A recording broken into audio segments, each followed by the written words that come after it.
Praise the lord. దేవునికి మహిమ కలుగును గాక. ప్రియదైవ జన్మ ఈ దినం కొరకు ఒక వాక్యం చదువుకొని క్లుప్తంగా దైవ ధ్యానము చేద్దాం రండి. పరిశుద్ధ బైబిల్ గ్రంథంలో నుండి తీతు పత్రిక 2వ అధ్యాయము 12-13 వచనాలు చదువుకుందాం.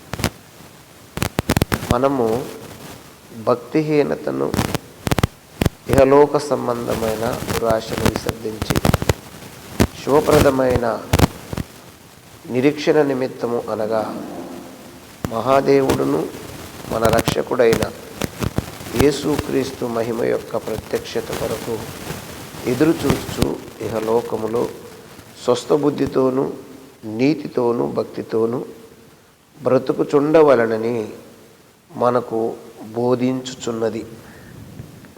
ప్రార్థన చేద్దామా? పరిశుద్ధుడు, ప్రేమ కలిగిన తండ్రి, హృదయపూర్వక కృతజ్ఞతాస్తుతులు చెల్లిస్తున్నాను. చదవబడిన వాక్యం విరిచి మాకు వడ్డించి మాతో మాట్లాడి మహిమ పొందమని యేసునామములో స్తుతించి ప్రార్థిస్తున్నాను తండ్రి. ఆమేన్. హల్లెలూయా. దేవునికి స్తోత్రం. ప్రభునందు నాకు అత్యంత ప్రేమైనటువంటి జీవం కలిగిన దేవుని కుటుంబమా, దైవ సమాజమా, దేవుడు నూతన సంవత్సరంలో 6వ దినానికి 2025 సంవత్సరంలో 6వ దినానికి 6వ తేదీకి 1వ నెలలో మనకి తీసుకొచ్చి ఆయన కృపాక్షేమములు మనకిచ్చి ఆయన నీతిని, ఆయన భక్తిని, ఆయనలో జీవించటానికి ఆయన వేసినటువంటి పునాదులు, ఆయన చేసిన త్యాగము, ఆయన మన కొరకు ఏమేమి సమర్పించాడో ఆ విషయాలన్నీ మనకు నేర్పిస్తూ మనము కూడా ఆయన రాకడ వరకు, ఆయన ప్రత్యక్షత వరకు, ఆయన ప్రత్యక్షత కొరకు ఆయనతో కలిసి ఈ లోకంలో ఎన్నెన్నో విషయాలు జరుగుతుండగా వాటి వెంబడి పరిగెట్టకుండా, వాటి వైపు చూడకుండా ఆయనతో కలిసి జీవించాలని మంచి బుద్ధి కలిగి, స్వస్థత బుద్ధి కలిగి, నీతితోనూ భక్తితోనూ యథార్థమైన హృదయంతోనూ మనము ప్రయాణం చేయాలని ఇక్కడ అపోస్తుడైన పౌలు తనతో పనిచేసినటువంటి దైవజనుడు, జతపనివాడైనటువంటి తీతుకు రాస్తూ చెప్పినటువంటి మాటలు. దేవునికి స్తోత్రం కలుగునుగాక. హల్లెలూయా. తీతుతో చెబుతూ, ఓ తీతు, మనము మామూలు వ్యక్తులం కాదు, మనము ఏర్పరచబడిన వారము, మనము ఎన్నుకోబడిన వారము, మనము ఆయన ప్రణాళికలో, విశ్వసృష్టికర్త ప్రణాళికలో ఉన్నవారము. కాబట్టి మనము చేయవలసిన పనిది అంటూ పౌలు భక్తుడు తీతుకు రాసినటువంటి లేఖనము. తీతుకు రాసినటువంటి లేఖనాల్లో ఏమని రాశాడు పౌలు భక్తుడు అంటే 12వ వచనం మనము అన్నాడు. మనము అంటే పౌలుతో కలిపి, అక్కడున్న వారందరితో కలిపి. మనము అంటే బహువచనము, నువ్వు అంటే ఏకవచనము. మనము అన్నాడు. మనము భక్తిహీనతను, ఇహలోక సంబంధమైన దురాశలను విసర్జించి, ఏమి విసర్జించాలి? మొట్టమొదటిగా మనము భక్తిహీనతను విసర్జించాలి, ఇహలోక సంబంధమైన దురాశలను విసర్జించి. మరి వాటిని విసర్జించాలి. ఏటిను? భక్తిహీనతను, ఇహలోక సంబంధమైన దురాశను విసర్జించాలి. మరి దేన్ని చేపట్టాలి? దేన్ని శ్రద్ధగా మనము మన హృదయంలోకి చేర్చుకోవాలి అంటే శుభప్రదమైన నిరీక్షణ నిమిత్తము. శుభప్రదమైన నిరీక్షణ నిమిత్తము అనగా మహాదేవుడును మన రక్షకుడైన యేసుక్రీస్తు మహిమ యొక్క ప్రత్యక్షత కొరకు ఎదురు చూచుచూ ఇహలోకములో స్వస్థబుద్ధితోనూ నీతితోనూ భక్తితోనూ బ్రతుకుచుండవలనని మనకు బోధించుచున్నది. హల్లెలూయా. మనకు బోధించుచున్నది. ఏమని బోధిస్తుంది అంటే, స్వస్థ బుద్ధి కలిగి జీవించండి, నీతితో జీవించండి అని బోధిస్తుంది. ఏం బోధిస్తుంది? కృపగల ఉపదేశం. ఈ కృపగల ఉపదేశాన్ని ఎవరైతే వింటారో, ఈ కృపను ఎవరైతే హత్తుకుంటారో వారు ఆ కృపగల ఉపదేశంలో నిమగ్నమవుతారు. దేవునికి స్తోత్రం కలుగును గాక. దేవుని కృప తెలివిగల ఉపదేశాన్ని మనకు ఏం చేస్తుంది? ఇస్తుంది. దేవుని కృప తెలివి కలిగినటువంటి ఉపదేశాన్ని మనకు బోధిస్తుంది. ఎవరికి అంటే, విశ్వాసులకు ఏ విధముగా జీవించాలి, ఏ విధముగా జీవించకూడదు అని నేర్పుతుంది. నేను నీకు రక్షణ ఇచ్చాను కాబట్టి నీ ఇష్టం వచ్చినట్లు చేయవచ్చు అని కృప నేర్పదు. నీ ఇష్టం వచ్చినట్టు చేయొచ్చు అని కృప నేర్పదు. నేను రక్షణ ఇచ్చాను, ఆ రక్షణ పొందుకొని ఇష్టం వచ్చినట్టు ప్రయాణం చేయని నేర్పదు కృప ఏం నేర్పుద్దంటే, కృపగల ఉపదేశం, కృపగల మాటలు.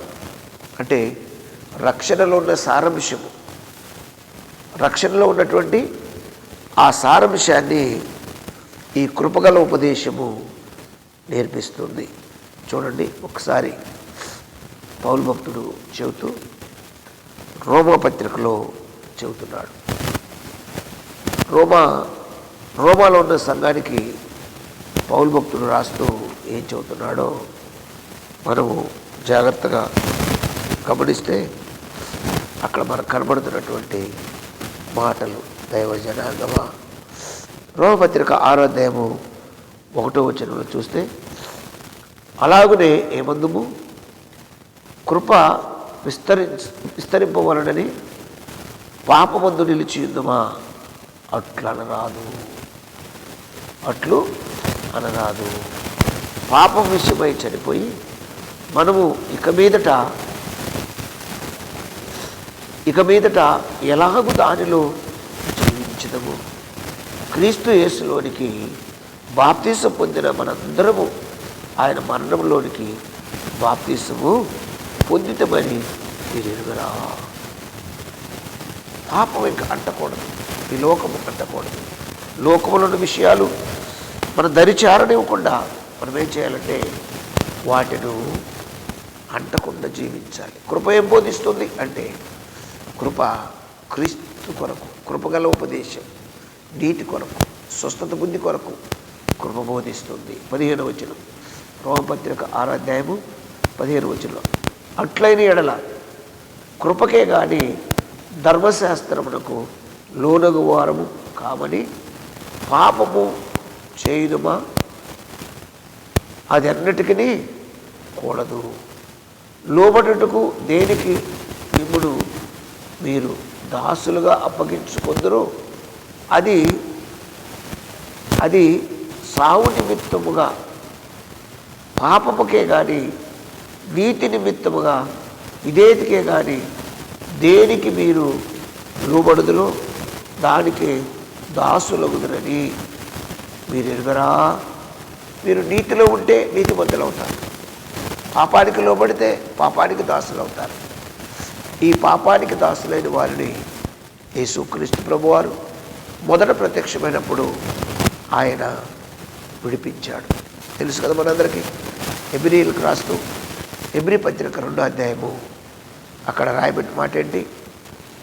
జీవితకాలమంతా పాపమునకు దాసులైన వారిని విడిపించుటకు ఆయన తన పిల్లలు రక్తమాంసం గలవారైనందున ఆ ప్రకారమే ఆయన రక్తాన్ని మాంసాన్ని ధరించి భూలోకానికి వచ్చి ఈ మరణ భయంతో దాస్యముకు లోబడిన వారిని, జీవితకాలము దాస్యముకు లోబడిన వారిని పాప బంధకాల నుండి ఈ ముక్తి కలుగు చేశాడు శిలువ రక్తం ద్వారా. దేవునికి స్తోత్రం కలుగును గాక.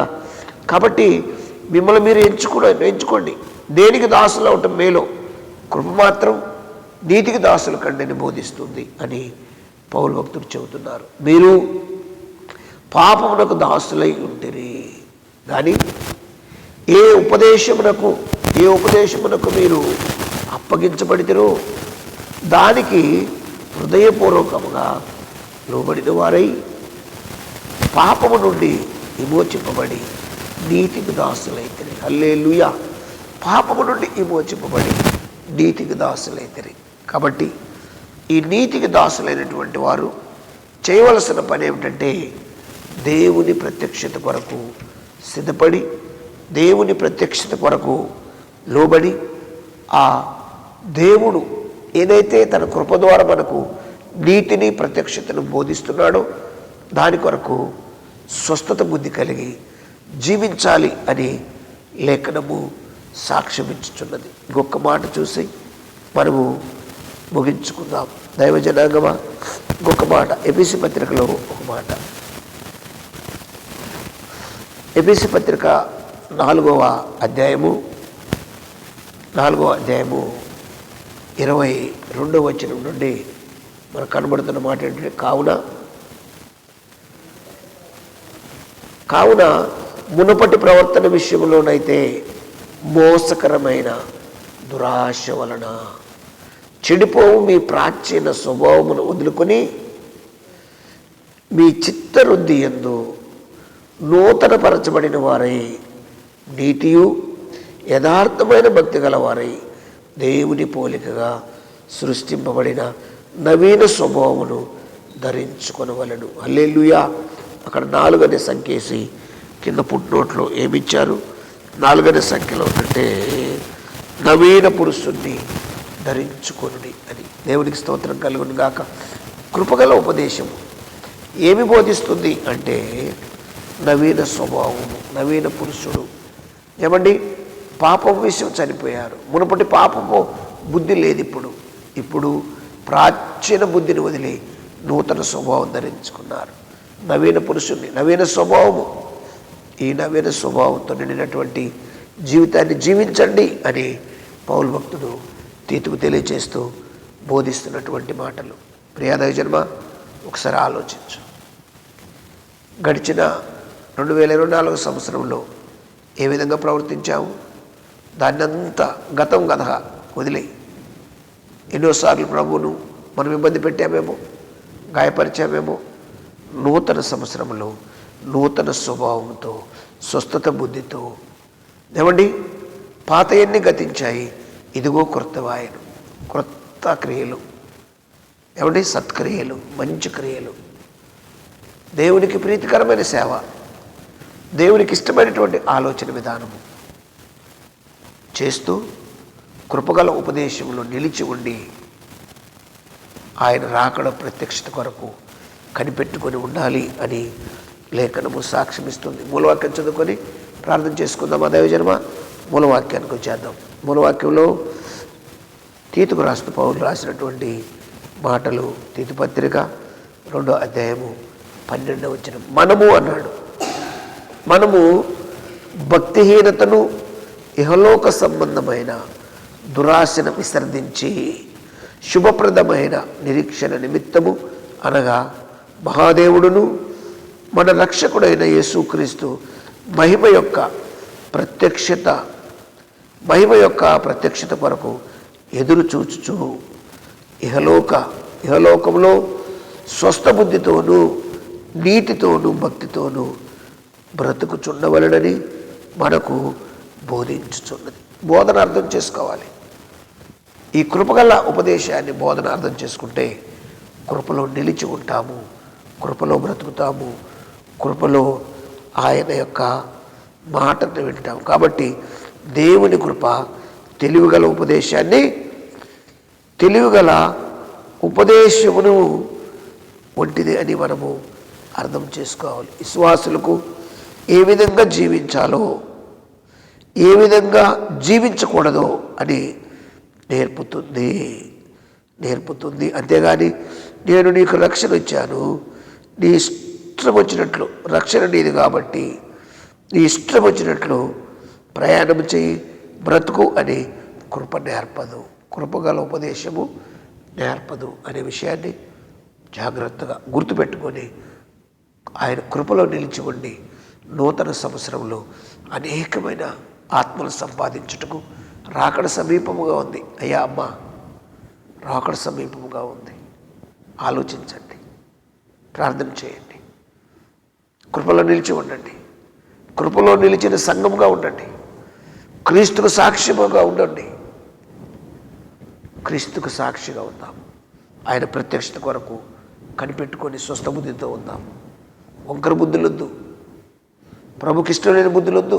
దైవజనాంగమా, ఆలోచించండి. ప్రార్థన చేద్దామా? ప్రార్థన చేద్దాము. మీరు వినండి, హృదయంలో ఆయన మాటలు నింపుకోండి. అనేకులకు ఈ మాటలు పంపించి దీవెనలు పొందండి. ప్రార్థన. పరిశుద్ధుడు, ప్రేమ కలిగిన తండ్రి, యేసయ్య వందనాలు. కృపగల ఉపదేశం అందరికీ కావాలి. దేవా, ఈరోజు మాతో మాట్లాడేందుకు స్తోత్రాలు. ఇదిగో నీ పిల్లలందరినీ మీ ఆత్మాభిషేకంతో స్థిరపరిచి నీ కృపలో నిలిచి నీ పని చేయటానికి అయా ప్రభువా, అయా చెడుతనాన్ని సరిదించి లోకంలో భక్తితోనూ నీతితోనూ స్వస్థత బుద్ధితో ప్రయాణం చేయడానికి కృప చూపించి భయం పొందమని యేసునామములో స్తుతించి ప్రార్థిస్తున్నాం తండ్రి. ఆమేన్. God bless you. దేవుడి ముందు దీవించి ఆశీర్వదించును గాక. ఆమేన్.